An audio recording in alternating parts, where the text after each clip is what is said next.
مرنے میں یہ ملک ہمارا ہے اور ہمارا رہے گا۔ جب گلستان کو خون کی ضرورت پڑی، سب سے پہلے ہی اب گردن ہماری کٹی، سب سے پہلے ہی گردن ہماری کٹی، سب سے پہلے ہی گردن ہماری کٹی، پھر بھی کہتے ہیں مجھ سے یہ اہل وطن، یہ وطن ہے ہمارا تمہارا نہیں۔ انشاءاللہ دل سے احساس کمتری کو نکالیں گے، ہاتھ اٹھا دیجئے یہاں سے لے کر کے وہاں تک۔ ڈرنا نہیں ہے کہ پتہ نہ رائٹ جا رہا ہے یا رونگ جا رہا ہے۔ مسلمانوں نے بابری مسجد کو کیوں کھو دیا؟ میں صرف آپ کا خلاصہ سامنے رکھنے کے لیے جا رہا ہوں، بہت دھیان دیجئے گا۔ مسلمانوں کے ہاتھ سے بابری مسجد کیوں نکل گئی؟ 3 وجہ سے۔ انگریزوں کی انگریزی کی وجہ سے، فرقہ پرستوں کی فرقہ پرستی کی وجہ سے، مسلمان کی غفلت اور کوتاہی کی وجہ سے۔ 3 وجہ سے ہماری مسجد ہمارے ہاتھ سے نکل گئی۔ مسلمانوں نے کوتاہی کی، اس کوتاہی کا نتیجہ ہوا سامنے صلہ ملا۔ فرقہ پرستوں کی فرقہ پرستی نے کام کیا، انگریزوں کی انگریزی نے کام کیا۔ 2 انگریز کا نام یاد رکھیے۔ ایک انگریز تھا، اس کا نام تھا جوزف تفن تھلر۔ اس نے 1788 میں کہا وہ جگہ جہاں مسجد ہے یہاں رام جی پیدا ہو سکتے ہیں۔ یہ پہلا آدمی تھا۔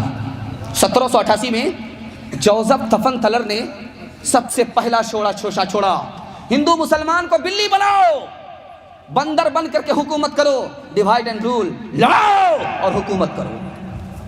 اس نے پہلا شوشہ چھوڑا۔ شوشہ کیا تھا؟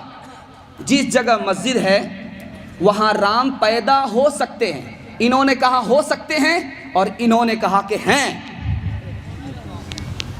دھیان دیجئے گا۔ دوسرے نمونے کو دھیان میں رکھیے۔ ایک انگریز تھا، اس کا نام تھا کننگھم۔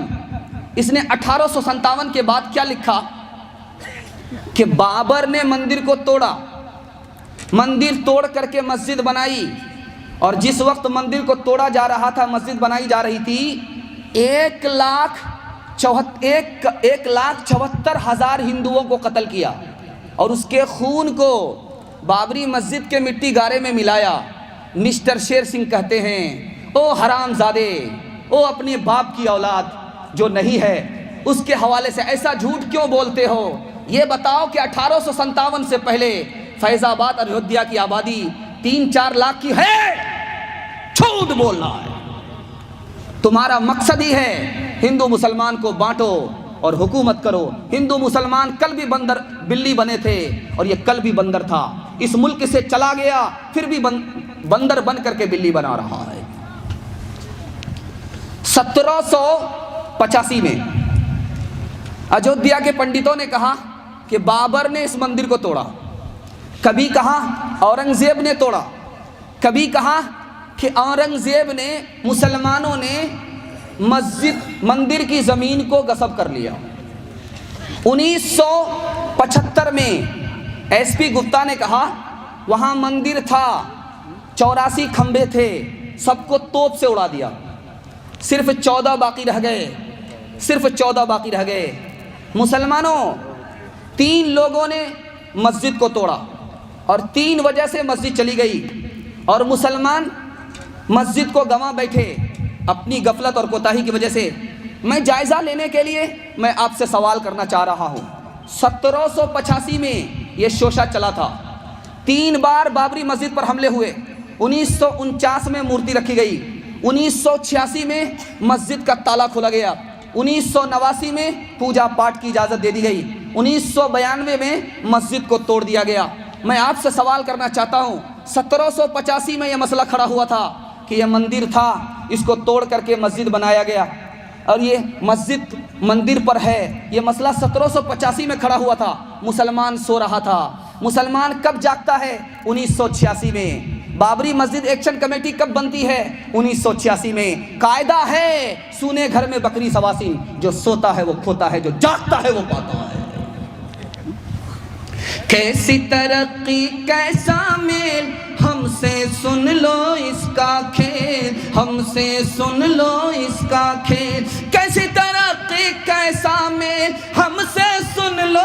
کا کھیل، جس کی لاٹھی اس کی بھینس، جس کی لاٹھی اس کی بھینس، فیلن فیلن فیلن فیل، فیلن فیلن فیلن فیل۔ بہت دھیان دیجیے گا، کچھ غیر مسلموں کو آپ یاد رکھیے، ان کے واسطے دل سے دعا کیجیے کہ اللہ ان کی نسلوں کو اسلام کے لیے قبول فرمائے۔ انشاءاللہ دعا کریں گے، ہاتھ اٹھا دیجیے انشاءاللہ۔ اس نمونے کو بڑی تیزی کے ساتھ ختم کر رہا ہوں۔ ایک نام یاد رکھیے، خشونت سنگھ۔ انہوں نے کہا کہ جس رات مسجد کو توڑا گیا، اس رات بہت سارے غیر مسلموں کے گھر چولہا تک نہیں جلا، اس غم میں اللہ کا گھر توڑ دیا گیا۔ ایسے غیر مسلم کو یاد رکھیے۔ دوسرا ایک غیر مسلم کملا پتی ترپاٹھی، مسجد کے ٹوٹنے سے پہلے انتقال کر گئے۔ ہاتھ جوڑ کر کے وہ کہتے تھے، لوگوں یہ مسجد بھی اللہ کا گھر ہے، مندر بھی اللہ کا گھر ہے، مسجد بھی اللہ کا گھر ہے، اسے مت توڑنا، اگر توڑنے کے لیے پھاوڑا چلاؤ گے تو مسجد پر نہیں میرے سر پر چلے گا۔ ایسے لوگوں کو یاد کیجئے، ان کی نسلوں کے واسطے دعا کیجئے، اللہ ان کی نسلوں کو اسلام کے لیے قبول فرمائے۔ تیسرا نام یاد رکھیے، مرارجی بھائی دیسائی۔ مرارجی بھائی دیسائی سومناتھ کے ٹرسٹی تھے، سومناتھ مندر چلاتے تھے۔ سومناتھ کے بغل میں چھوٹی سی مسجد تھی، ویران تھی، آذان بھی نہیں ہوتی تھی، نماز بھی نہیں ہوتی تھی۔ انہوں نے مسلمان سے ہاتھ جوڑ کر کے کہا کہ مسلمانوں، مجھے ایک مؤذن دے دو، میں پیسہ دوں گا، مجھے ایک امام دے دو، میں پیسہ دوں گا۔ میں چاہتا ہوں کہ جس طرح مندر آباد ہے اسی طرح اللہ کا گھر آذان سے اور نماز سے آباد ہو۔ آخری مثال دینے کے لیے جا رہا ہوں، آخری مثال، اکشے برہم چاری، غیر مسلم ہے، دعا کیجئے اللہ ان کی نسلوں کو اسلام کے لیے قبول فرمائے۔ یہ کیا کہتے ہیں، تم مندر کا جھگڑا کھڑا کر رہے ہو، مسجد کا جھگڑا کھڑا کر رہے ہو، اور مندر کے ساتھ کس کا نام لگا رہے ہو؟ رام کا نام جوڑ رہے ہو، رام کا نام جوڑ رہے ہو۔ پتہ ہے یہ رام کون تھا؟ یہ رام وہ تھا جس نے اپنے بھائی کے لیے، چھوٹے بھائی کے لیے راج پاٹ چھوڑ دیا اور بنواس لے لیا۔ اگر تم رام کے نام لیوا ہو تو کیا اپنے چھوٹے بھائی مسلمان کے لیے مسجد نہیں چھوڑ سکتے؟ تو پھر رام مندر کا جھگڑا کیوں کھڑا کرتے ہو؟